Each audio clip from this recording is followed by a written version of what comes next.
അപ്പോൾ നമ്മൾ ആന ഇവിടെ ഉണ്ട് കേട്ടോ. ആന ഇവിടെ ഉണ്ട്. ഏതായാലും നമുക്ക് നോക്കാം ആന എവിടെ ഉള്ളത്.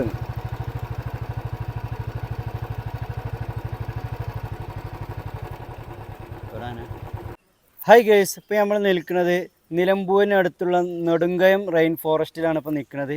ഇവിടുത്തെ പ്രത്യേകത പറഞ്ഞാൽ ഇവിടെ നല്ലൊരു അരുവിയാണ്. നെടുങ്കയം എന്ന് പേര് വരാൻ ഇവിടെ കാരണം ഇവിടെ കുറേ കായങ്ങളുണ്ടാവും. ഈ പുഴയിൽ കുറേ കായുണ്ട്. അപ്പോൾ കായത്തിൻ്റെ അടിസ്ഥാനമായിട്ടാണ് നെടുങ്കയം എന്ന് വരുന്നത്. ഇതിപ്പോൾ വരുന്നത് കരുമ്പുഴയാണ്. അപ്പോൾ ഇവിടെ പ്രത്യേകത എന്താ വെച്ചാൽ പണ്ട് ഇവിടെ 1935 ഇവിടുത്തെ എൻജിനീയർ, ഫോറസ്റ്റ് എൻജിനീയറായ ഡോൺസൺ ഇവിടെ മരിച്ചിട്ടുണ്ട്. ഇതിൽ നീന്തി കുളിച്ച് കൊണ്ടിരിക്കുമ്പോഴാണ് മരിച്ചത്. അപ്പോൾ അതിൻ്റെ ശവകുടീരൊക്കെ ഇവിടെ ഉണ്ട്. അപ്പോൾ അതൊക്കെ ഞങ്ങൾക്ക് കാണിച്ചു തരാം. അപ്പം ഇവിടെ ഒരു ടൂറിസ്റ്റ് പ്ലേസാണ് നെടുങ്കയം റെയിൻ ഫോറസ്റ്റ്. ഇവിടെ ടിക്കറ്റ് ചാർജ് എന്ന് പറഞ്ഞാൽ 35 രൂപയാണ് ഒരാൾക്ക്. ബൈക്കിന് നമ്മൾ വരികയാണെങ്കിൽ ഒരു 40 രൂപ എക്സ്ട്രാ വരും. അപ്പോൾ അതാണ് ഇവിടെ ടിക്കറ്റ് ചാർജ്. ഇപ്പം ഇവിടെ പുഴയിലേക്ക് ഇറങ്ങാൻ പാടില്ലെന്ന് പറയുന്നുണ്ട്. കാരണം ഈ 2024 ഫെബ്രുവരിയിലും ഇവിടെ 2 അപകടങ്ങൾ ഉണ്ടായിട്ടുണ്ട്. അപ്പോൾ ഈ പുഴ നമ്മൾ പെട്ടെന്ന് കണ്ടാൽ ഇവിടെ നല്ല തെളിഞ്ഞ ഒരു വെള്ളം തോന്നും. കണ്ടാൽ ആയല്ല തോന്നും അടിക്ക്. അപ്പോൾ ഇറങ്ങുമ്പോഴാണ് നല്ല ആയ ഉണ്ടാകും. അപ്പം പ്രത്യേക ചതിക്കപ്പെടുന്ന ഒരു പുഴയും കൂടിയാണ് ഈ കരിമ്പുഴ. അപ്പം ഇതിൽ കുറേ ആൾക്കാർ മരിച്ചിട്ടുണ്ട്. ഇപ്പോൾ ഇവിടെ ഇറങ്ങൽ കർശനമായി നിരോധിച്ചിട്ടുണ്ട്. കാരണം 2024 ഫെബ്രുവരിയിൽ ചെറിയൊരു ദുരന്തം കൂടി ഇവിടെ ഉണ്ടായിട്ടുണ്ട്. അതായത് 2 സ്കൂൾ കുട്ടികളോട് മരിച്ചിട്ടുണ്ട്. അപ്പം ഇപ്പം നല്ല വെള്ളമുണ്ട്. ഇതിൽ വെള്ളമില്ലാത്ത അവസ്ഥയിലൊക്കെ ആണെങ്കിൽ നമുക്ക് കുറച്ചൊക്കെ ഇറങ്ങാം. എന്നാലും നല്ല അടിപൊളി, നല്ല വ്യൂ ഉള്ളൊരു ഏരിയയും കൂടിയാണിത്. സൂപ്പർ പ്ലേസ് കണ്ടില്ല നിങ്ങൾ, അടിപൊളി. പിന്നെ ആ ഈ പുഴയിൽ മുങ്ങി മരിച്ച പണ്ടത്തെ ബ്രിട്ടീഷുകാരനായ എൻജിനീയർ ഉണ്ടാക്കിയ പാലാണ് ഇട്ടത്. 1933 ഈ കരിമ്പുഴക്ക് കുറുകെ പാലുണ്ടാക്കിയത്. പിന്നെ വേറൊരു പാലുണ്ട്, അത് ചെറുപ്പുഴക്ക് കുറുകെയുള്ള ഇരുമ്പും പാലാണ്. പക്ഷേ ഈ ഇരുമ്പും പാലത്തിനൊന്നും ഇപ്പോഴും ഒരു പ്രശ്നം പറ്റിയിട്ടില്ല, അതേപോലെ കിടക്കുന്നുണ്ട്. അവിടെ ഇവിടെ കുറച്ച് കേടുപാടുകൾ ഉണ്ടെന്നല്ലാതെ വല്ലാതെ ഒരു കംപ്ലൈൻറ്റ് ഇതിനുണ്ടായിട്ടില്ല. ഏകദേശം വർഷങ്ങൾ കഴിഞ്ഞു, 100 വർഷമാകാനായി പഴക്കിലെ പാലാണ്. എന്നാലും ഈ പാലത്തിനൊന്നും വല്ല കംപ്ലൈൻ്റ് ആയിട്ടില്ല. അപ്പോൾ കുറച്ച് ഇവിടുത്തെ വിശേഷങ്ങളൊക്കെ നമുക്ക് ഈ വീഡിയോയിൽ കാണാം. അങ്ങനെ ഇപ്പോൾ നമ്മൾ നെടുങ്കയം റെയിൻ ഫോറസ്റ്റിൻ്റെ മുമ്പിലെത്തിയിട്ടുണ്ട്. ഇങ്ങോട്ട് വരുമ്പോൾ 4 മണിൻ്റെ മുമ്പ് വരാൻ ശ്രമിക്കുക. പിന്നെ ടിക്കറ്റ് എടുക്കുമ്പോൾ കയ്യിൽ ക്യാഷ് കൊടുത്തിട്ട് അവർ സ്വീകരിക്കണില്ല, ഗൂഗിൾ പേ അല്ലെങ്കിൽ കാർഡ് സ്വീകരിക്കുള്ളൂ. ഗൈസ്, ഇപ്പൊ നമ്മൾ നിൽക്കുന്നത് നെടുങ്കയം റെയിൻ ഫോറസ്റ്റിന്റെ ഉള്ളിലാണ്. ചുറ്റും കാടുകൾ കേട്ടോ, ഫുൾ കാടാണ്. ഇവിടെ ആനയ്ക്ക് ഇറങ്ങുന്ന സ്ഥലമാണ്, വന്യമൃഗങ്ങളൊക്കെ ഇറങ്ങാറുണ്ട്. അപ്പൊ നമ്മൾ ശ്രദ്ധിച്ച് പോകണം. അവിടുത്തെ ഗൈഡ് നമ്മളോട് പറഞ്ഞു, ഫോറസ്റ്റ് പറഞ്ഞു നമ്മൾ ശ്രദ്ധിച്ച് പോയിക്കൊണ്ടു, കാരണം അവിടെ ആന ഉണ്ട് എന്ന് പറഞ്ഞിട്ടുണ്ട്. അപ്പം നമുക്ക് ആന കാണുമെന്ന് നോക്കാം, നമുക്ക് പോയി നോക്കുക. ഏതായാലും മെല്ലെ മെല്ലെ പോകാൻ പാടുള്ളൂ. ബൈക്കിനൊക്കെ പോകുമ്പോൾ പ്രത്യേകം നമ്മൾ ശ്രദ്ധിക്കണം കേട്ടോ. അപ്പോൾ നല്ല തണുപ്പാണ് ഇവിടെ, നല്ലൊരു വൈബിലെ ഏരിയയും കൂടിയാണ് ഇത്. നിലമ്പൂരിൻ്റെ അടുത്താണ്. നിലമ്പൂരിനടുത്ത് കരുളായി നെടുങ്കയം റെയിൻ ഫോറസ്റ്റ് എന്ന് പറയും. കാടിൻ്റെ ഉള്ളിലേക്ക് നമുക്ക് പ്രവേശിക്കാം. അപ്പോൾ കാടിൻ്റെ ഉള്ളിലേക്ക് പോയിക്കൊണ്ടിരിക്കുകയാണ്. അപ്പോൾ നമുക്ക് നോക്കടാ, ഇവിടെ 2 സൈഡിൽ കാടാണ്. ഉള്ളിലേക്ക് പോയാൽ നമുക്ക് ട്രൈബ്സിനെയൊക്കെ കാണട്ടോ. നമ്മൾ പല ഗോത്രങ്ങളൊക്കെ താമസിക്കുന്ന ഒരു സ്ഥലം കൂടിയാണ്. ഉള്ളിലേക്ക് പോയാൽ നമുക്ക് അങ്ങോട്ട് പ്രവേശനമില്ല. ഉള്ളിലേക്ക് പോവുകയാണെങ്കിൽ, കാടിൻ്റെ ഉള്ളിലേക്ക് പോവുകയാണെങ്കിൽ നമ്മളെ ചോരനായ്ക്കളൊക്കെ ഉണ്ടല്ലോ, അവരൊക്കെ ഉള്ള ഒരു ഏരിയയും കൂടിയാണിത്. ഏതായാലും നല്ലൊരു വൈബുള്ളൊരു ഏരിയയാണ്. ഒരു വട്ടമെങ്കിലും നമുക്ക് എന്തായാലും ഇങ്ങോട്ട് വരണം, വിസിറ്റ് ചെയ്യണം. പിന്നെ പണ്ട് ഇവിടെ ബ്രിട്ടീഷുകാരൊക്കെ വന്നിട്ട് ഇവിടെ ബംഗ്ലാവും അതേമാതിരി അവർക്ക് വിശ്രമിക്കാനൊക്കെ, വേനൽക്കാലത്ത് വിശ്രമിക്കാനൊക്കെ ഉള്ളൊരു ഏരിയയും കൂടി ആയിട്ടായിരുന്നു ബ്രിട്ടീഷുകാരൊക്കെ ഇങ്ങോട്ട് വന്നിരുന്നത്. കാരണം ഇവിടെ നല്ല തണുപ്പാണ്. ഓക്കെ, അപ്പോൾ നമുക്ക് അതിൻ്റെ ഉള്ളിലേക്ക് പോയി നോക്കാം. കുറേ പോകാനുണ്ട് ഉള്ളിലേക്ക് കുറച്ച്. അപ്പോൾ നമ്മൾ ആന ഇവിടെ ഉണ്ട് കേട്ടോ, ആന ഇവിടെ ഉണ്ട്. അതിൽ നമുക്ക് നോക്കാം ആന എവിടെ ഉള്ളത്. 1, 2, 3 ആന ഉണ്ട്. പിന്നെ കുട്ടികളാ തോന്നുന്നു അല്ലേ. അതായത് നമുക്ക് ഉള്ളിലേക്ക് ഒന്ന് പോയി നോക്കാം. അപ്പോൾ അതാ ഗൈസ്, ആനകൾ കാണുന്ന അവിടെ. അപ്പോൾ നമ്മൾ പറഞ്ഞ മാതിരി തന്നെ ആന സൂക്ഷിക്കാൻ പറയുന്നത് ആന ഉണ്ട്. പക്ഷെ ഇപ്പോൾ റോട്ടുമേല, കുറച്ച് അപ്പുറത്താണ്, റോഡിൻ്റെ കുറച്ച് സൈഡിലാണ്. അതുകൊണ്ട് നമുക്ക് ആന കാണാം. വലിയ 2 ആനകളുണ്ട്, പിന്നെ ഒരു കുട്ടികളുണ്ട് കേട്ടോ. ഇവിടെ ഇതൊന്നുമല്ല, വേറെ ആനകളൊക്കെ ഉണ്ടാകാറുണ്ട്. ഇപ്പോൾ ഇവിടെ നമ്മൾ കണ്ട ആന ഇതാണ്. അക്രമകാരികളായ ആനകളാണ് ഇവിടെ ഉള്ളത്. കാരണം നമ്മുടെ അടുത്ത് പോയാൽ ഇങ്ങോട്ട് ആക്രമിക്കാൻ വരും. അവർ വേണ്ടിക്കാരില്ല, അവരെ കുട്ടികളെ ആക്രമിക്കാൻ ചെല്ലിച്ചിട്ടൊക്കെ അറിയാം നമ്മുടെ അടുത്തേക്ക് വരിക. അപ്പോൾ നമുക്ക് കുറച്ച് മുന്നോട്ട് പിന്നെയും പോയി നോക്കാം. ഇനി നമ്മൾ ചിലപ്പം ആന കാണാൻ ചാൻസ് ഉണ്ട്. ചിലപ്പോൾ നമ്മൾ ആന മാത്രമല്ല പുലിനെയും കാണും. റോഡ് സൈഡിൽ പുലിയും കടുവയൊക്കെ ഉണ്ടാകാറുണ്ട് ഇവിടെ, കരടി. അപ്പോൾ നമുക്ക് പോയി നോക്കാം. അപ്പോൾ അപ്പോൾ ഇവിടെ ഉള്ളിൽ താമസിക്കുന്ന ആൾക്കാരൊക്കെ ഇവിടെ വിറകൊക്കെ ശേഖരിക്കാറുണ്ട്. പിന്നെ അതേപോലെ തന്നെ ഇവിടുന്ന് കുറേ മരങ്ങളൊക്കെ ലേലം ചെയ്ത് കൊണ്ടുപോകുന്ന ഒരു സ്ഥലം കൂടിയാണത്. കണ്ടോ, ഇവിടെ കുറച്ചുള്ളിൽ ഇവിടെ താമസിക്കുന്ന ആൾക്കാരാണ് ഇവിടുന്ന് വിറകൊക്കെ കൊണ്ടുപോകുന്നത്. കണ്ടില്ല നിങ്ങൾ, നല്ല അടിപൊളി വൈബിലൊരു ഏരിയയും കൂടിയാണ്. പിന്നെ ആടിനൊക്കെ ഇവിടെ വളർത്താറുണ്ട്, ആടുകളൊക്കെ ഇവിടെ കാണാം. പിന്നെ വലിയ വലിയ തടികൾ ഇതാ ഈ തടികളൊക്കെയാണ് ഇവിടുന്ന് നിലമ്പൂർ തേക്ക് നമ്മൾ ലേലം ചെയ്യണൊക്കെ കാണാറില്ലേ. അപ്പം ലേലം ചെയ്യാനൊക്കെ ഇവിടെ നിന്നാണ് കൊണ്ടുപോകാറ്. കണ്ടില്ല നിങ്ങൾ, നിലമ്പൂർ തേക്കാണ്, നല്ല കാതലില്ല നിലമ്പൂർ തേക്കൊക്കെയാണ് ഇവിടെ. അപ്പോൾ ഇവിടെ കുറേ കൂട്ടിയിട്ട് നിങ്ങൾക്ക് കാണാം. ഇതൊക്കെ ലേലം ചെയ്യാനുള്ള കുറേ തേക്ക് മരങ്ങളാണ്. അപ്പം ഗെയ്സ് എന്തായാലും ഇവിടെ നല്ലൊരു വൈബുണ്ട്. അപ്പം നമുക്ക് ഒന്നുകൂടി ഉള്ളിലേക്ക് പോയിക്കൊണ്ടിരിക്കാം. അതാ അവിടെ ആടിനെ മേയ്ക്കുന്ന ആൾക്കാരൊക്കെ നമുക്ക് കാണണ്ടോ, ആടുകളെ മേയ്ക്കണേ. വേണമെങ്കിൽ നമുക്ക് ഇപ്പോഴൊക്കെ ഒന്ന് പോയി നോക്കാം. ഗെസ് ആ കേൾക്കുന്നത് പുലിന്റെ സൗണ്ടാണ് അതോ കടുവ, അങ്ങനെ എന്തോ ഒരു മൃഗത്തിന്റെ സൗണ്ടാണ് കേൾക്കുന്നത്.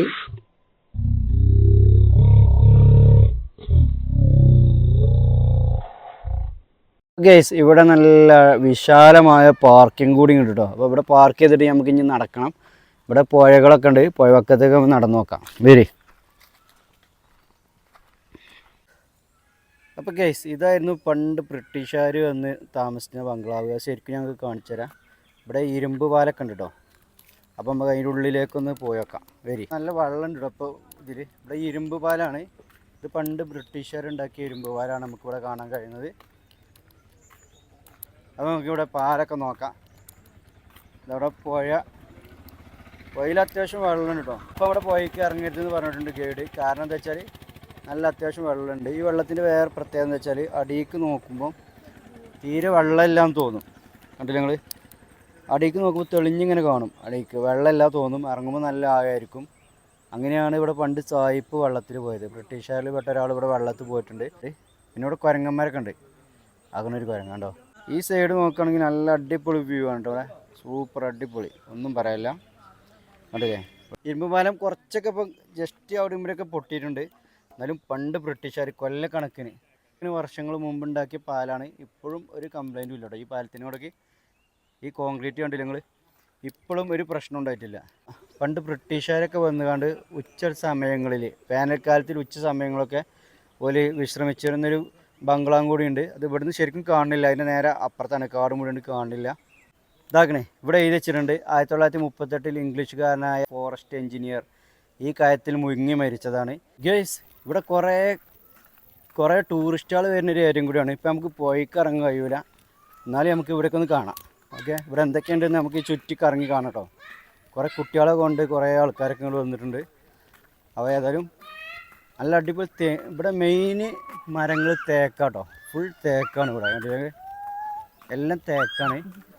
അത് കയറും അടിപൊളി വലിയ വലിയ മരങ്ങളാണ്, തേക്കിൻ്റെ മരങ്ങൾ. ഇവിടെ പ്രത്യേക അട്രാക്ഷൻ തന്നെ തേക്കുകളാട്ടോ. ഫുൾ തേക്കാണ് ഇവിടെ ഉള്ളത്, അത് കയറും മരങ്ങൾ. പിന്നെ കുറച്ച് തേക്കല്ലാത്ത കുറച്ച് മരങ്ങൾ നമുക്ക് അവിടെ ഇവിടെ കാണാം. പക്ഷെ അത് കയറി നമുക്ക് കാണുന്നത് തേക്കുകളാണ് കേട്ടോ ഇവിടെ. ഏതായാലും അതിൻ്റെ ഉള്ളിലേക്ക് നമുക്ക് പോയി നോക്കാം. ചെറിയ അരുവികളൊക്കെ ഉണ്ട്. ഇവിടെ കാനകൾ വെള്ളം കുടിക്കാൻ വരുന്നൊരു സ്ഥലം കൂടിയാണ്, നല്ല ഭംഗിയുണ്ട്. പിന്നെ ഇവിടെ പ്രത്യേകത ചെറിയൊരു ഗ്രാമം കൂടിയാണ് ഇവിടെ. കുറച്ച് ആളുകൾ മാത്രം താമസിക്കുന്ന ചെറിയൊരു ഗ്രാമം കൂടിയുണ്ട്. അപ്പോൾ അവർ സ്കൂളും കാര്യങ്ങളൊക്കെ ഉണ്ട്, അതൊക്കെ ഞങ്ങൾക്ക് കാണിച്ചു തരാം. ഗേസ് ഇവിടെ ഗവൺമെൻറ് ട്രൈബൽ ബദലി സ്കൂൾ നെടുങ്കയം കാണാം. ആ സ്കൂളിലേക്കൊന്ന് നമുക്ക് കയറി നോക്കാം കേട്ടോ. ആ സ്കൂളിൻ്റെ പ്രത്യേകത എന്ന് പറഞ്ഞാൽ നല്ലൊരു വൈബിലൊരു സ്കൂളും കൂടിയാണ്, പണ്ടത്തെ ഒരു സ്കൂൾ. അത് ഞങ്ങൾക്ക് കാണിച്ചു തരാം. ഇങ്ങോട്ട് വരി. എന്ന് വെച്ചാൽ മുന്നിൽ കുട്ടികൾക്ക് കളിക്കാനൊക്കെ ഉള്ള നല്ലൊരു സ്കൂളും കൂടിയാണ്. ഇത് കാടിൻ്റെ ഉള്ളിൽ ഒരു സ്കൂളാട്ടോ. അതിൽ ഞങ്ങൾ കുട്ടികൾക്ക് കളിക്കാനൊക്കെ ഉള്ള വൈബുണ്ട്. പിന്നെ വേറെ ഒന്നുണ്ട്, ഇതൊരു ട്രെയിൻ മോഡലാണ് ഈ സ്കൂൾ ഉണ്ടാക്കിയത്. അതിൽ ഞങ്ങൾ ട്രെയിനിൻ്റെ രൂപത്തിൽ നല്ലൊരു സ്കൂള്, സൂപ്പർ. കുട്ടികൾക്ക് പണ്ടത്തെ ഒരു സ്കൂളാണ്. ഇത് പണ്ട് ഇവിടെ എഴുതിയിട്ടുണ്ട് PV അബ്ദുൽ വഹാബ് MP ആസ്തി വികസന ഫണ്ട് എന്നാണ് ഇത് ഉണ്ടാക്കിയത്, ഒക്കെ എഴുതിയിട്ടുണ്ട്. ഏതായാലും നല്ല വൈബുണ്ട്, സൂപ്പർ. കാട്ടിനുള്ളിലെ ചെറിയൊരു സ്കൂള്, നല്ല അടിപൊളി സൂപ്പർ വൈബ് കേട്ടോ. കണ്ടോളി. പിന്നെ ചെറിയൊരു ഗ്രാമം കൂടിയാണ് ഇവിടെ. കണ്ടില്ലേ, പണ്ടത്തെ ഒരു ഗ്രാമം, ചെറിയ ചെറിയ വീടുകളൊക്കെ ഉള്ളൊരു ചെറിയൊരു ഗ്രാമമാണ്. ഈ കാട്ടിൻ്റെ ഉള്ളിലാണ് കേട്ടോ ഈ ഗ്രാമം ഉള്ളത്. ഇപ്പം ഓക്കെ, കുട്ടികൾക്ക് കളിക്കാൻ പറ്റിയ നല്ലൊരു അടിപൊളി ഗ്രൗണ്ടല്ല, സ്കൂളിൻ്റെ നടുമുറ്റം, സ്കൂളിൻ്റെ മുറ്റങ്ങളാണ് ഇതൊക്കെ. ഏതായാലും നല്ല വൈബുണ്ട്.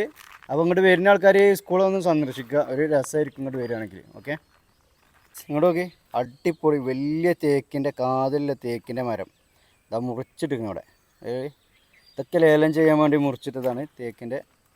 സൂപ്പർ അല്ല വലിയ മരമാണ്. കണ്ടില്ല നിങ്ങൾ? ഇപ്പം നമ്മളൊരു സ്കൂൾ കണ്ടില്ല, അതിന് മുമ്പുണ്ടായ ഒരു ചെറിയ സ്കൂളാണ് കേട്ടത്. ഇതാ അങ്ങനെ നമ്മൾ ആനപ്പന്തി എത്തിയിട്ടുണ്ട്. അപ്പം കേസ് ഇതാണ് നമ്മളെ പണ്ടത്തെ ആനപ്പന്തി കേട്ടോ. ഇതാ ആനകളെ മെരുക്കിയിരുന്ന സ്ഥലമാണ്. പണ്ട് ഇവിടെ 1935 ഈ ആനപ്പന്തി ഉണ്ടാക്കിയത്. 41 ആനകളെ ഇവിടെ നിന്ന് മെരുക്കിയിട്ടുണ്ട് പണ്ട്. ഇതിൽ 5 ആനപ്പന്തി ഉണ്ട്, അതിൽ ഒരു ആനപ്പന്തിയാണ് ഇപ്പോൾ ഇതിൽ കാണുന്നത്. കണ്ടില്ലേ?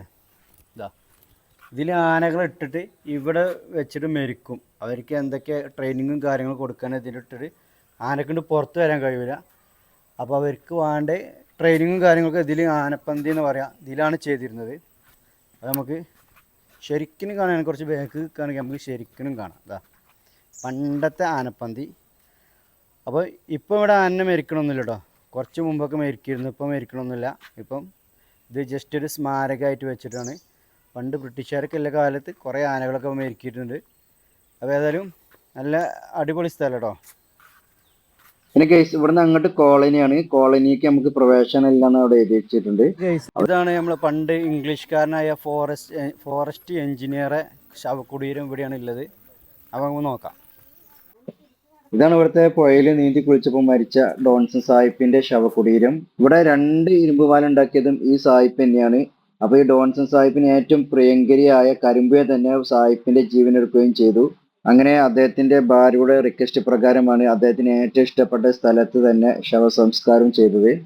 പിന്നെ പ്രകൃതിയൊക്കെ ഇഷ്ടപ്പെടുന്നവർക്ക് ഇങ്ങോട്ട് വരാം. പിന്നെ ഇവിടെയുള്ള ട്രൈബൽസിനെ കാണാനും അവരോട് സംസാരിക്കുന്ന ഒരു വീഡിയോ, അതേപോലെ തന്നെ ഇതിന്റെ കറക്റ്റ് ചരിത്രമൊക്കെ അറിയണമെങ്കിൽ ഞാനൊരു വീഡിയോ ഈ ചാനലിൽ അപ്ലോഡ് ചെയ്തിട്ടുണ്ട്. അതിൻ്റെ ലിങ്ക് ഞാൻ താഴെ ഡിസ്ക്രിപ്ഷനിൽ കൊടുക്കാം. ഇവിടെ കുറച്ച് വെറൈറ്റി ചരിത്രങ്ങളും കാര്യങ്ങളൊക്കെ ഉണ്ട്. അതൊക്കെ ഞാൻ ആ വീഡിയോയിലാണ് ഉൾപ്പെടുത്തിയിട്ടുള്ളത്. ഇതിൽ ജസ്റ്റ് നിങ്ങൾ കാണിച്ചെന്ന് മാത്രമേ ഉള്ളൂ. പിന്നെ ഈ ഭാഗത്ത് വന്ന് നോക്കുകയാണെങ്കിൽ ഈ പുഴ കാണാൻ ഒന്നുകൂടി ഭംഗിയാണ്. ഇവിടെ നമുക്ക് പാലൊക്കെ ശരിക്കും കാണാം, പാലത്തിന്റെ സൈഡ് ഭാഗങ്ങളൊക്കെ ശരിക്കും കാണാം. ഞങ്ങൾക്ക് കാണിച്ചു തരാം. കണ്ടില്ല നിങ്ങൾ? നല്ലൊരു അടിപൊളി പണ്ട് ബ്രിട്ടീഷുകാരുണ്ടാക്കിയ പാലാണ് ഇരുമ്പം പാലം. ഇതാണ് ഇവിടുത്തെ ഒരു പാലം. പിന്നെ മറ്റേ പാലം നമ്മൾ ഇങ്ങോട്ട് വരുന്ന വഴിക്കാണുള്ളത്, അതും നമുക്ക് ഇങ്ങോട്ട് വരുമ്പോൾ തന്നെ കാണാം. അപ്പോൾ ഗെയ്സ് നെടുങ്കയം കണ്ട് മടങ്ങുകയാണ്. സൂപ്പർ പ്ലേസ് കേട്ടോ, അടിപൊളി, ഒന്നും പറയാനില്ല. നമുക്ക് എളുപ്പം പോകാം. 5 മണിയാകുമ്പോൾ ഇവിടുന്ന് പോകാൻ നല്ലത്. കാരണം ഇവിടെ ആന ഇറങ്ങുന്ന സ്ഥലമാണ്. ആടിനെ മേയ്ക്കുന്ന ആൾക്കാരൊക്കെ കാണാം.